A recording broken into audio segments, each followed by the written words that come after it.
Os maiores roubos da história. Vamos começar pelo roubo mais famoso no Brasil. Assalto ao Banco Central em Fortaleza. O episódio mais célebre no Brasil é o assalto ao Banco Central, em Fortaleza, no qual os criminosos conseguiram subtrair cerca de 164 milhões de reais.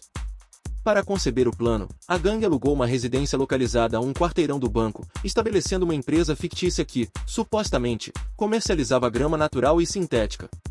A fim de evitar levantar suspeitas, os assaltantes frequentemente utilizavam uniformes relacionados à empresa. Para acessar o banco, os participantes escavaram um túnel com aproximadamente 4 metros de profundidade e 80 metros de extensão, atravessando a movimentada Avenida Dom Manuel. A estrutura do túnel foi revestida com vigas de madeira e lonas de plástico para prevenir possíveis desabamentos, contando ainda com fornecimento de energia elétrica em toda a sua extensão e até mesmo um sistema de ar-condicionado. Diamantes roubados no aeroporto de Bruxelas. Um dos roubos mais marcantes da história ocorreu na Bélgica. No ano de 2013, 8 indivíduos, vestidos como policiais e bem armados, invadiram a pista do aeroporto de Bruxelas e roubaram uma carga de diamantes. O valor aproximado das pedras preciosas estava em torno de 50 milhões de dólares. A ação, que durou apenas 5 minutos, foi digna de um filme. Os assaltantes ultrapassaram as barreiras do aeroporto e alcançaram seu objetivo em alta velocidade, escapando pelo mesmo ponto de entrada. Centro de Diamantes da Antuérpia, na Bélgica. O maior assalto de diamantes registrado na história teve lugar em 2003 no Centro de Diamantes de Antuérpia, na Bélgica. 4 indivíduos italianos, pertencentes à chamada Escola de Turim, uma gangue especializada em roubos de grande escala, meticulosamente elaboraram o plano ao longo de 27 meses. Para obterem acesso ao altamente seguro Centro de Diamantes de Antuérpia, considerado um dos edifícios mais seguros do mundo, eles alugaram um escritório no prédio e, fazendo-se passar por joalheiros, conseguiram identificar todas as vulnerabilidades do local. Em um período de 6 horas, o grupo esvaziou 109 dos 189 cofres, resultando em um prejuízo estimado de 108 milhões de dólares. Roubo ao Museu de Boston nos Estados Unidos. Em 1990, 2 criminosos vestidos como policiais abordaram os vigias do Museu Isabella Stewart Gardner, em Boston, alegando terem recebido uma queixa de perturbação da ordem. Foi nesse momento que a dupla rendeu os vigias e roubou 13 obras de arte, incluindo o concerto de Johannes Vermeer, avaliado em 200 milhões de dólares, e A Tempestade no Mar da Galileia, de Rembrandt van Rijn. A ação teve uma duração de aproximadamente 80 minutos, resultando em um prejuízo estimado de 500 milhões de dólares.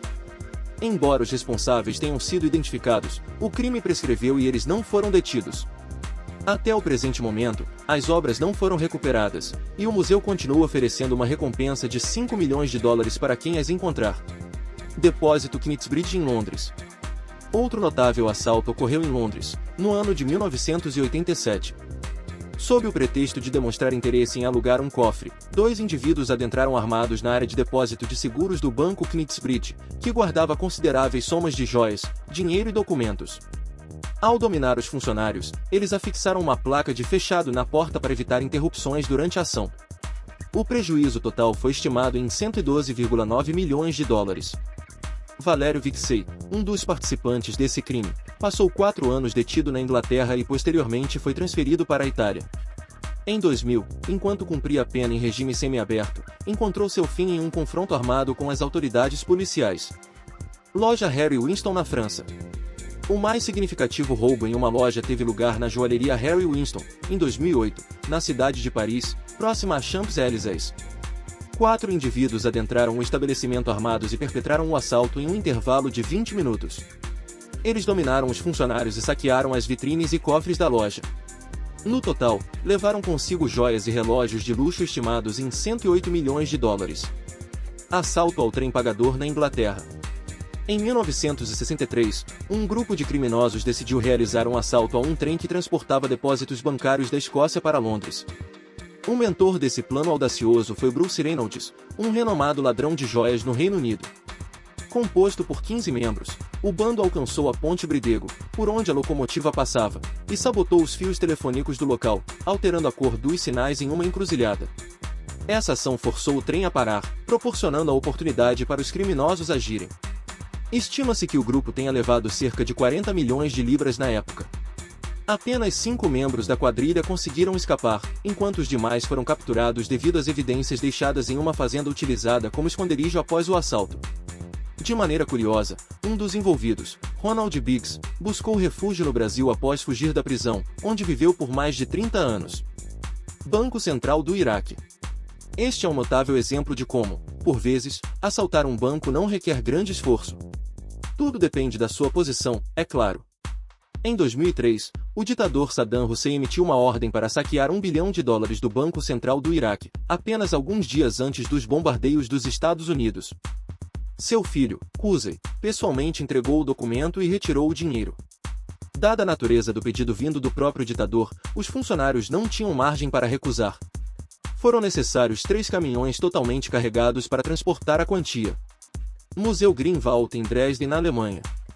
O registro do assalto de maior valor na história provavelmente é o do Museu Grünwald, na Alemanha, onde a polícia estima que tenha ocorrido um roubo total de €1 bilhão. Até o momento, o conhecimento sobre o roubo é o seguinte: os criminosos provocaram um incêndio em uma ponte próxima ao museu, resultando em uma falha no sistema de energia elétrica da região. Consequentemente, os alarmes de emergência não estavam operacionais quando os assaltantes arrombaram uma das janelas do museu. Os objetos roubados abrangem joias, uma espada, um grampo de cabelo e um acessório de chapéu, todos adornados com diamantes. No entanto, as autoridades afirmam que esses itens não poderiam ser comercializados no mercado legal, uma vez que seriam prontamente identificados. Até o momento, nem os perpetradores nem os artefatos foram localizados. O Millennium Dome, na Inglaterra. Durante uma exposição de diamantes no Millennium Dome, em Londres, um grupo de criminosos quase executou um dos assaltos mais grandiosos e, sem dúvida, digno de um filme na história. O plano abrangia desde a utilização de equipamentos pesados até bombas de fumaça, e até mesmo um barco de fuga. Os ladrões conseguiram com êxito romper o vidro de segurança que os separava dos diamantes, instaurando um caos total dentro do showroom. Contudo, as autoridades já haviam sido alertadas sobre o roubo, e agentes disfarçados de visitantes e funcionários do Dome estavam preparados, aguardando sua chegada. O roubo do blindado de Dunbar, nos Estados Unidos. O maior furto de dinheiro na história dos Estados Unidos ocorreu em 12 de setembro de 1997, quando um inspetor regional de segurança, dentro de um veículo blindado da Dunbar Armored, em Los Angeles, fugiu com a quantia de $18,9 milhões, contando com a colaboração de 5 cúmplices. O assalto em si foi realizado de maneira meticulosa, sem deixar qualquer evidência que pudesse orientar as autoridades para pistas. No entanto, 2 anos mais tarde, um dos criminosos, por acaso, entregou a um corretor de imóveis um montante de notas ainda envoltas em suas alças originais. Logo depois, todos os ladrões foram detidos e levados a julgamento. Gostou do vídeo? Se inscreva! Obrigado!